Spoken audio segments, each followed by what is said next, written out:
এখানে 2 আঁটি মেথি শাককে ভালো করে ডাঁটার থেকে ছাড়িয়ে ধুয়ে নিয়েছি, আর একটা বেগুন নিয়েছি। এবারে বেগুনটাকে ডুমো ডুমো করে কেটে নেব, আর মেথি শাকটাকে কুচিয়ে নেব।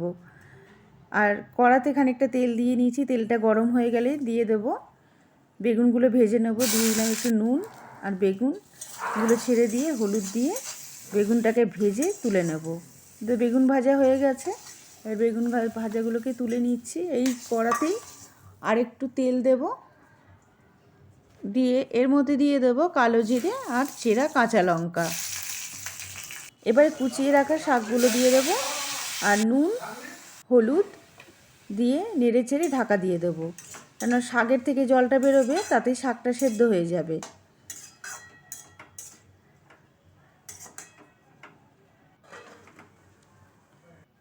আবার একটু খুলে দেখলাম যে না, এখনও জলটা টেনে নেয়নি, আর একটু হবে।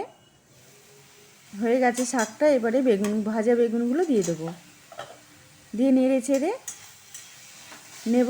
এবারে দিয়ে দেবো একটু স্বাদ অনুযায়ী একটু চিনি। এবার নেড়ে চেড়ে নামিয়ে নেব। হয়ে গেছে শাক। বন্ধুরা, আজকের রেসিপিটা যদি আপনাদের ভালো লাগে, প্লিজ একটি লাইক করে দেবেন, আর আমার চ্যানেলটিকে সাবস্ক্রাইব করতে কিন্তু ভুলবেন না। তো এইভাবেই বানিয়ে নিন মেথি শাক ভাজা।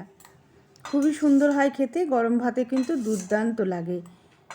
তো আজকে এই পর্যন্ত, পরের আর অন্য কিছু রান্নাতে আপনাদের সাথে আবার দেখা হচ্ছে।